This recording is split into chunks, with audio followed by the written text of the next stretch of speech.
तो सतो प्रधान बनना है, ये तो पक्की बात। क्या कहा? सतो प्रधान बनना है, लेकिन बने कैसे? पता लगा कि नहीं है? याद से। किसकी याद से? कुत्ते बिल्लों की याद से? किसकी याद से? है एक शिव बाप। लो अभी फिर गड़बड़ी कर दी। शिव बाप नहीं, वो तो आत्माओं का सिर्फ बाप है। वो हमें सदा काल का सुख नहीं दे सकता। वो श्रेष्ठ से श्रेष्ठ मत देता है। क्या कहते हैं ना, तुम्हारी गत मत न्यारी, मत भी न्यारी और गति भी न्यारी। तो किसकी मत न्यारी कहें? उसकी कहें वो जिसमें आता है मुकर्रर रूप से, उसकी मत कहें, या वो जिन धर्म पिताओं को मुक्ति जीवन मुक्ति का उन धर्म संप्रदायों के बीच में वर्षा देता है, उन धर्म पिताओं की मत कहें। किसकी ऊंचते ऊंच मत, किसकी श्रेष्ठ मत, श्री मत? आत्मा कौन? कौन सी आत्मा की श्रेष्ठ मत? अरे श्रेष्ठ ते श्रेष्ठ मत देने वाला कौन? मत माने बुद्धि, मत माने रास्ता। कौन? कौन सा बाबा? शिव बाबा है। बाबा माने ग्रैंडफादर। ओल्ड को बाबा कहा जाता है, तो शिव बाबा है। शिव हमारा बाबा है या बाप है? क्या है? वो तो बाप है, बाबा कहाँ है? हैं? कौन? शिव बाबा है? सामने बैठे। लो ये सामने बैठे। वाह भाई, सामने बैठने से थोड़ी हो जाता है। सामने बैठे हैं और अंदर अंदर संकल्प दुश्मनी की चला रहे हैं। क्या अकेले में मिल जाए तो मैं वो दुर्गति करूं कि जो याद आए। संकल्प ऐसा चला रहे हैं, संकल्प चला रहे हैं ग्लानि के, संकल्प चला रहे हैं विरोध के। तो सन्मुख है? नहीं नहीं है? नहीं, सन्मुख थोड़े कहेंगे, वो तो दिखावे का सन्मुख हुआ। असली सन्मुख तो वो है जो अंदर से भी प्यार भरा हो और बाहर से भी प्यार भरा हो, उसको कहेंगे सन्मुख। तो सदा सन्मुख कौन है? उसके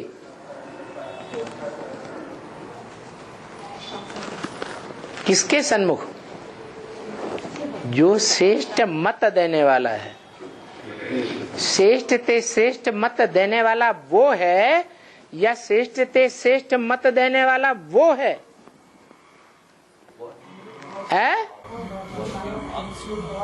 वो बीज रूप बाप, वो आत्माओं का बीज है, मनुष्यों का बीज नहीं है। तो जो आत्माओं का बीज है, आत्मा को बुद्धि कहा जाता है। बुद्धि का वरदान देने वाला वो है, बुद्धिमानों की बुद्धि वो है। वो हमें श्रेष्ठ से श्रेष्ठ बुद्धि देता है। क्या? ऊंचे से ऊंची बुद्धि माने मत देता है, ऊंचे से ऊंचा रास्ता देता है। देता तो है सबको, लेकिन लेने वाली नंबरवार या एक जैसे? नंबरवार। तो अव्वल नंबर कौन बड़ा है? बड़ा भाई, अव्वल नंबर कौन? बड़ा बच्चे। अव्वल नंबर वो जो इस षष्ठी रूपी रंगमंच पर सबसे जास्ती लंबा पार्ट बजाने वाला है। उसके मुकाबले लंबा पार्ट इस षष्ठी रूपी रंगमंच पर रहते हुए कोई भी नहीं बजाता।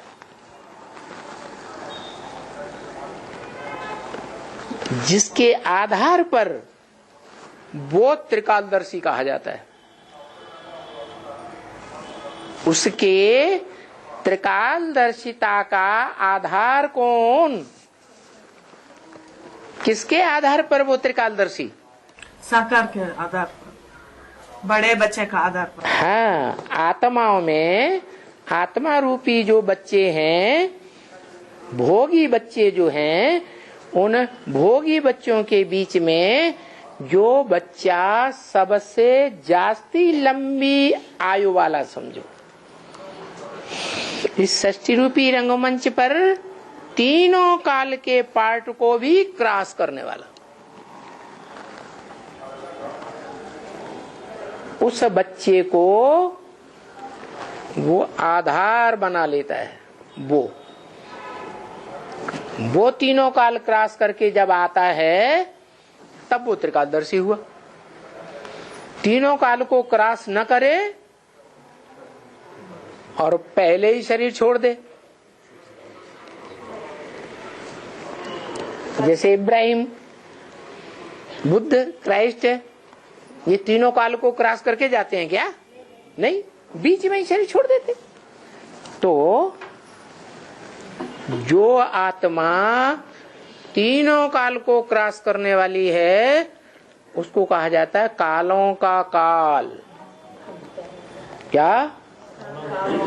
कालों का काल, महाकाल, जिसको दुनिया में कोई काल खा नहीं सकता। वो सबको खाएगा, लेकिन उसको काल को खाता हुआ देखेगा कोई नहीं। इसलिए वो अकाल मूर्त है। कौन? वो जिसमें प्रवेश करता है। और वो अकाल मूर्त को हम याद करेंगे तो हम भी अकाल मूर्त तो नहीं बनेंगे, लेकिन औरों के मुकाबले लंबे काल तक इस षष्ठी रूपी रंगमंच पर रहने वाली आत्मा जरूर बनेंगे।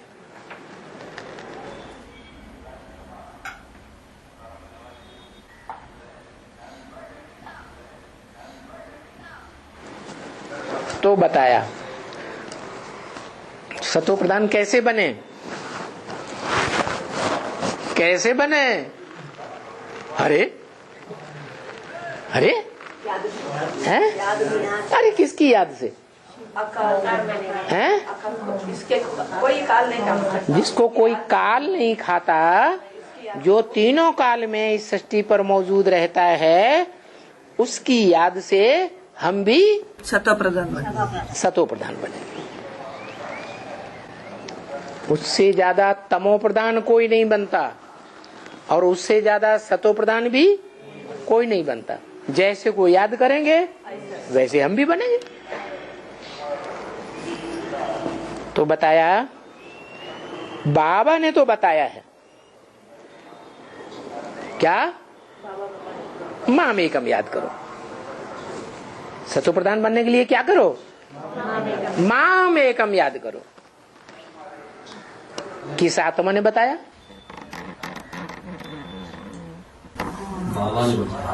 बाबा ने बताया।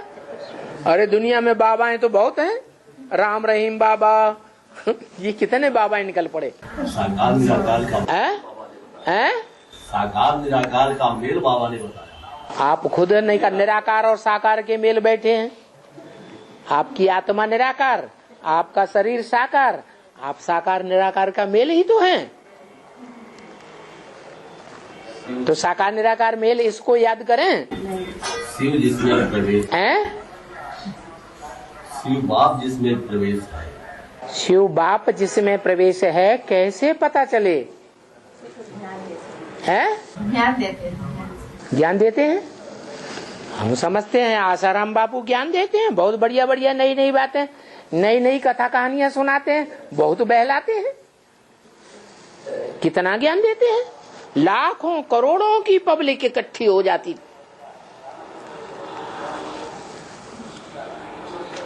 तो ज्ञान नहीं देते। उनके भक्तों से कहो तो वो कहेंगे हमारे बापूजी जितना बढ़िया ज्ञान देते उतना दुनिया में कोई नहीं देता। सुप्रीम कोर्ट बाप ने मुरली में बोला, फरुखाबाद की तरफ विश्व का मालिक को मानते हैं। फरुखाबाद की तरफ विश्व का मानते हैं, विश्व का मालिक, फरुखाबाद की तरफ विश्व के मालिक को मानते हैं। फरुखाबाद वालों से पूछो वो विश्व का मालिक को हमको भी बताओ कौन है, तो फरुखाबाद वाले बताएंगे। दुनिया में कितना बड़ा डिस्ट्रिक्ट है? दुनिया में कितना बड़ा डिस्ट्रिक्ट है? हाँ। सिर्फ फरुखाबाद में बोला। हाँ, फरुखाबाद में बोला, ठीक है, मान लिया फरुखाबाद में बोला। लेकिन फरुखाबाद में जो इतना बड़ा डिस्ट्रिक्ट है जिसमें लाखों करोड़ों लोग रहते होंगे, कौन सा व्यक्ति किसको माने विश्व का मालिक? हाँ? पहले ज्ञान समझकर, पहले ज्ञान समझकर फिर दूसरों को, पहले ज्ञान समझें। किससे ज्ञान समझे? दूसरों को है, दूसरों को समझाते हैं, दूसरों को समझाते हैं। अरे फरुखाबाद में एक साक्षी जी महाराज बाबा हैं, अभी एमपी बन गए हैं। मुरली का राज पहले समझते हैं, मुरली का राज पहले समझते हैं। मुरली, ये मुरली क्या हो गई है? ये मुरली कहाँ से आ गई? अरे अभी तक तो यही बताते थे कि फरुखाबाद का मालिक, लेकिन फरुखाबाद वाले यही नहीं जानते वो मालिक है कौन, कहाँ है। उनसे पूछो तो वो बाहरे हो जाएंगे। हाँ, फरुखाबाद के मालिक को तो मानते हैं, लेकिन वो कौन है वो बेचारे खुद ही नहीं जानते। ब्रह्मवाक्य की मुरली में भी पूछा, फरुखाबाद वालों से पूछो वो साकार है मालिक या निराकार है, तो बाहरे हो जाएंगे, बताएंगे नहीं। तो पक्का पक्का बताओ किसको याद करें तो सतो प्रधान बने। साकार में निराकार बाप है, साकार में निराकार बाप को याद करें। साकार में आप है ना, साकार आप साकार हैं, आप में निराकार आत्मा है। शिव बाप नहीं है तो अरे एक में थे, एक में वो कौन है? एक मुसीबत तो यही है, वो एक को पहचाने कैसे? कैसे पहचाने? अरे ज्ञान समझाते हैं, ज्ञान समझाते हैं। अरे दुनिया में जाने कितने बाबाएं हैं, ढेर सारे ज्ञान समझाते हैं।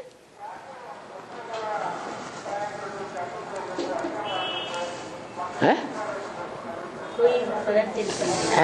कोई भी मनन चिंतन है, कोई का मनन चिंतन है अच्छा वाला।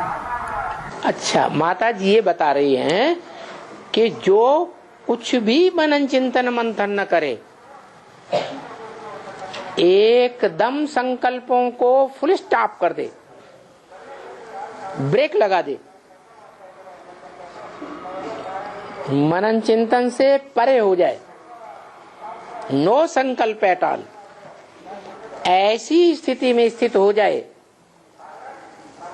उसे याद करें।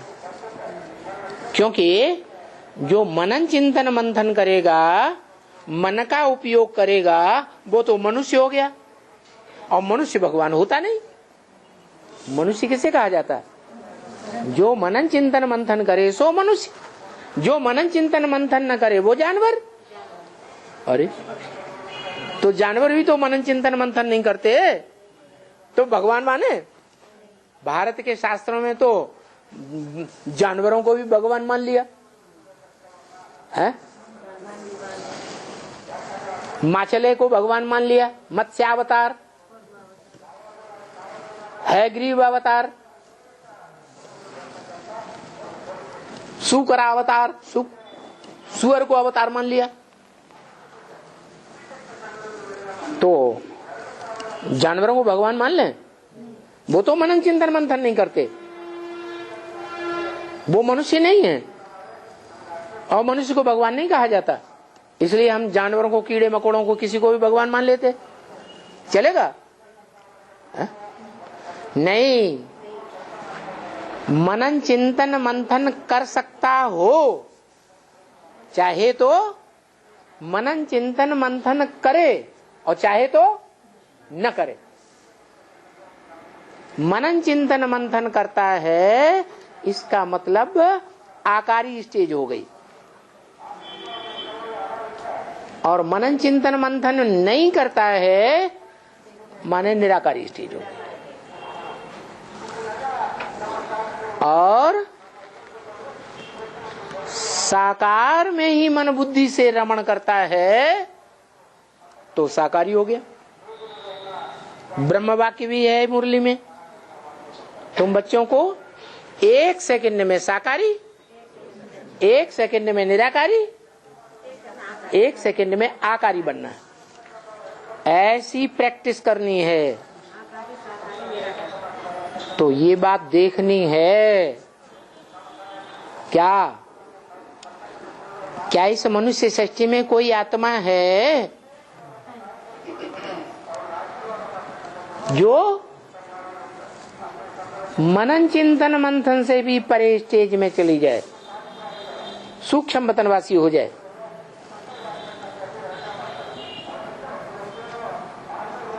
नहीं, मनन चिंतन की स्टेज से भी पार चली जाए।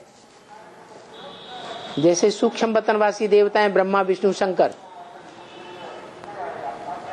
ब्रह्मा की मनन चिंतन मंथन की स्टेज बेसिक नॉलेज, विष्णु की मनन चिंतन मंथन की स्टेज ब्रह्मा से ऊंची, शंकर से नीची, और शंकर की मनन चिंतन की स्टेज ऊंची। कैसे ऊंची? निराकारी स्टेज के बिल्कुल नजदीक, निराकारी दुनिया के बिल्कुल नजदीक। 1 सेकंड में निराकारी बन जाए,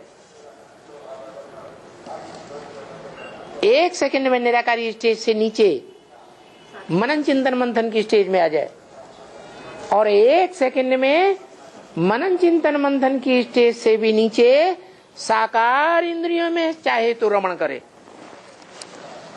क्या?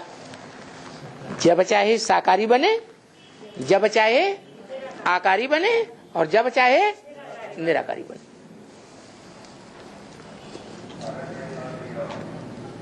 अभी भी क्लियर नहीं हुआ? कैसे पता लगे कि कौन है 1 सेकंड में निराकारी, कौन है 1 सेकंड में साकारी, कौन है 1 सेकंड में निराकारी, आकारी, साकारी? कौन है? कैसे पता चले? ये तो अंदर की चीज है।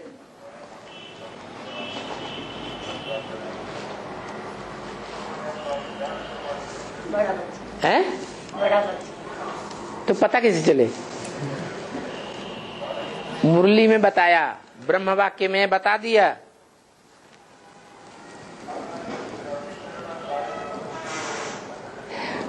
एक्यूरेट याद में रहने वाले के नेत्र निश्चल हो जाएंगे। क्या? एक्यूरेट याद में रहने वाले के नेत्र स्थिर हो जाएंगे। ऐसे ऐसे ऐसे ऐसे, इधर से कोई आया, इधर से कोई आया, ये सब चंचलता नहीं आ सकती। निश्चल नेत्र हैं माने निराकारी स्टेज, अचल। और मनन चिंतन मंथन की स्टेज है तो व्यक्ति की आंखों से देखने से पता लग जाएगा कि वो मनन चिंतन, गहरी मनन चिंतन मंथन में है। और साकारी स्टेज में है तो आंख साकार को देखेगी, इंद्रियों का रुझान भी साकार की तरफ जाएगा, कान साकार की बात सुनेंगे। निराकारी स्टेज पक्की बनेगी तो कान साकार की बात को भी नहीं सुनेंगे। यहाँ तक कि मनन चिंतन मंथन की भी आकारी स्टेज ऐसी होती है, कोई कोई फिलॉसफर्स ऐसे मनन चिंतन मंथन में मस्त हो जाते हैं कि कहाँ आवाज हो रही है उन्हें पता ही नहीं लगता।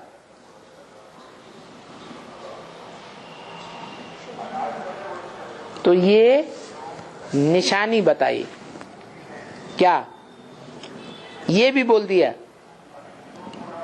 तुम बच्चों की अव्यक्त स्टेज बाप को प्रत्यक्ष करेगी। क्या? तुम बच्चों की अव्यक्त स्टेज। अभी ये आंख है,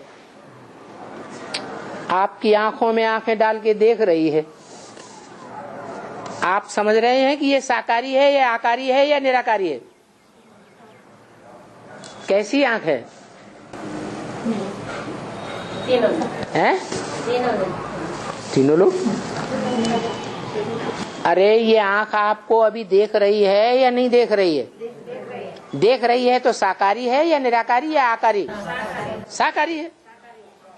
और आंख जब ऐसी स्टेज में दिखाई दे कि ये तो हमको जैसे देखते हुए भी नहीं देख रहा है, तो समझ लो या तो आकारी है या तो बिंदु निराकारी स्टेज, निसंकल्प स्टेज। कोई भी जान सकता है।